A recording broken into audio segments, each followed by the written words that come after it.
Oh, hello everyone. Back again. Depending on where you are, it's either really nice and warm or it's really horrible and snowy. I've been in traffic for about 4 hours trying to get back here. It's been so cold, my insides are cold, and I want to just say to everybody out there before I get started, if you're looking for something to warm you up on the insides, it's called Scotch whiskey. As you can see, it's almost finished. Guys, I didn't finish this all in one night. I just want to stress that I actually bought this way back, and that was because I had a sore throat. Anyways, I want to talk about MMA stuff that's going on. There has been quite a few things going on the last week. WEC's final show, I did see Dominic Cruz's fight, and I did see this amazing moment in the lightweight title main event. That was pretty spectacular. Anthony Pettis and Ben Henderson, two great fighters. Never take anything away from them. But there was this moment, I think it was in the third round of the fight, where, and it's on YouTube and you'll find it, where Anthony Pettis kind of runs, then jumps off onto the cage, ricochets off the cage, and super kicks Ben Henderson in the face. It's just incredible, incredible action, and guys, that's the kind of action and quality of fights you're going to get with the addition of these weight classes from the WEC. And speaking of the WEC, it leads me to the topic of the Ultimate Fighter, the next season that's coming up, and who the coaches are going to be. And the reason why I'm talking about the WEC and the Ultimate Fighter is because there's been talk about who those coaches are going to be. And the names I've heard from the WEC merger that they want to use are Miguel Torres and Uriah Faber. That's an idea that's been pushed by fans. I don't know, and I believe it's been discussed within the company. They want to do that fight because it's considered a dream fight. It's the two mainstays and stars of the WEC going head to head against each other. It's a fight that they've wanted to have happen a lot, earlier than it did. More because Uriah was in a different weight class at the time, but now they're in the same weight class. It's a fight that could definitely happen, and it's a fight that both of them want to have. Um, and both of them have got great personalities. They're both very likable. Miguel's very funny. Miguel is not a boring fighter at all. I think that would be very good for Miguel if he was a coach in the Ultimate Fighter. People got to know him, and then it kind of gets you more invested in his fights. Something professional wrestling hasn't done in a while with a lot of their characters, but that's another story altogether. Anyways, we could have that, and you could have the dream fight, but then you also go on the fact that grudges sell in professional wrestling, in boxing, in UFC, on pay-per-views they sell, and there, from what I understand, there's a grudge between Uriah Faber and Dominic Cruz. This probably stems from their first fight because Uriah said he didn't like the way Cruz acted towards him during the lead up to that fight, and he found him very disrespectful. And Faber has done several interviews over the course of the last 2 years where whenever he's talked about Dominic Cruz, it's not been in the most favourable of ways. Called him a dopey idiot, and he even mocked an interview, I think, in that Cruz had done in a magazine talking about some stuff. And I kind of sense the same aura from Dominic Cruz too. Uh, you know, there was a smirk on his face when Jose Aldo beat Uriah Faber this year, and you could kind of sense the smugness in Dominic Cruz and hearing that Faber would lose. So with that being said, that would be a very very good idea if you're going to use WEC guys merged into the UFC to give them more exposure. I think that would be a tremendous way to market that weight class, the bantamweight weight class, and hopefully little things like that draw guys in. It gives you a reason to why you want to be a fighter.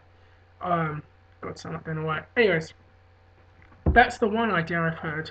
Now, from established UFC guys, I did hear this idea, and this was back in October. Spike TV wanted to have Michael Bisping again as a coach, facing off against Chris Lieben. And the idea was, for those of you who watch wrestling, you might remember Bret Hart and Steve Austin's feud when it was Bret, the Canadian hero, but hated by everyone else, especially in America. And then you have the beloved American hero, Steve Austin, or anti hero, loved by the Americans, and so forth. And I think that's the idea they wanted to push in having Bisping and Lieben as coaches, and it would be a rematch. And Lieben's stock is quite high right now. Then the idea changed, and they wanted to use Vanderlei Silva and Michael Bisping, and this stems from the fact that there's already something there. They had their match up early in February, which Vanderlei won, and there's been talk about having those two fight again. But the other two names now that I have heard about who they would have as coaches, the two names that I've been hearing about are Vanderlei Silva and, surprise, surprise, Chael Sonnen. And Chael, who has just had his hearing and had his suspension reduced, from what I understand, correct me if I'm wrong, uh, there's been this idea thrown around, and it stems from not only Chael's ability to talk and promote and sell a fight, because I think he's really good at doing that, but also this stems from, if you've been on Vanderlei Silva's channel, there's a video where Vanderlei Silva is in a car on the way to a press. I think it was like a signing or a convention, and Chael's with him. And Vanderlei told him, "I don't like the way you talk about my country. I don't like the way you talked about the Nogueira brothers. You've said things that are not true." And they kind of went back and forth. And I think that probably executives have seen that and thought, "Wow, this is something we could really capitalize on for the UFC's Ultimate Fighter." So it looks like we might get Vanderlei and the returning Chael Sonnen, or Cruz and Faber, because now Dominic Cruz has even said that he would put off hand surgery to coach against Uriah Faber, or possibly Miguel Torres and Uriah Faber. So I'm sure we're going to hear something within the next week or so, because filming for that show is going to start in January. So I just want to know, what does everyone else think? Who would you rather have as a coach there? Uh, would you rather see those names that have been mentioned, or are there other names that you would like to see? Perhaps a Brock Lesnar and a Frank Mir, who knows? Anyways, another thing that was wanted to talk about is that it's now rumored that Fedor Emelianenko is finally going to fight again after losing to Fabricio Verdum by submission. Um, Now, I remember when he lost to Verdum, there was a lot of talk of Fedor's going to fight in November, Fedor's going to fight in October, Fedor's going to fight in September, and none of those things materialized. And a lot of people feel that that's because of M1 Global and the politics that they, play. And it looked like actually Fedor was supposed to fight Alistair Overeem, and for whatever reason that fight hasn't happened. And it was even almost going to happen in November, because apparently they had discussed doing that, and then M1 Global apparently backed out again. So now, from what I've been told, the most reliable source ever, the internet, for Fedor Emelianenko is going to fight Antonio Bigfoot Silva on January the 29th. Now, I'm not sure if that's been made 100% official, but that fight has been thrown out there, and it looks like that could be happening. Now, I'm glad to hear Fedor's fighting again. It's a big test for Antonio Silva. Who knows how that fight will go, because anything can happen in MMA. I will say the one thing though, if that is actually going to be your main event, should you have not announced that? Should you not have had that in writing back in October and announced it, so you had like 2 or 3 months to promote the fight properly? You're announcing it with less than 5 weeks, to kind of promote the fight, and I think that's. Listen, I've been very critical about Strikeforce and the way that they promote their cards. Um, you know, I did a video before and I said, look, you've got to, promoting means getting people interested to want to, pay their money and pay their attention to it.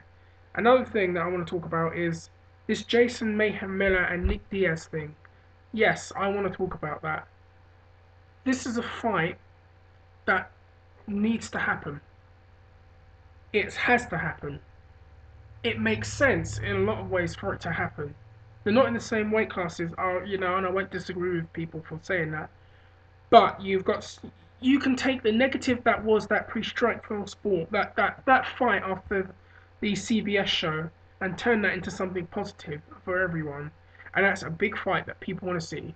Nick Diaz is, Nick Diaz never has a boring fight. He's a great fight. Jason Mayhem Miller is always very colourful and entertaining. There's a grudge there. Miller has been all over YouTube and any other outlet he can get talking up that fight. Nick Diaz even did a video with his, you know, the fact is, there's something there. People want to see it, and for whatever reason, it's not happening. And now I've heard things like it's Nick wanting to fight at 178. He doesn't want to fight, at 185. Uh, Disagreements on dates on money. I don't know what one is true, but this is a fight that Strikeforce needs to have, and they need to have it soon, very, very soon. Anyways, guys, that's all I really wanted to talk about. There was this stuff about Randy Couture, but from what I understand, there isn't any truth to it. Apparently, he was considering retirement, but now he's come out and said, no, I don't have any plans to retire. Anyways, guys, I'm running out of, let me know what you think. Out to the guys from Team Submission Inc. before I go. I always enjoy their videos. Have a look at anyone who goes down there. And I'm out. So let me know what you think about all the stuff I've said. Agree with me or disagree with me, or anything's welcome. And I hope to be back soon. I've got another video planned actually for next week. So stay tuned. Take care.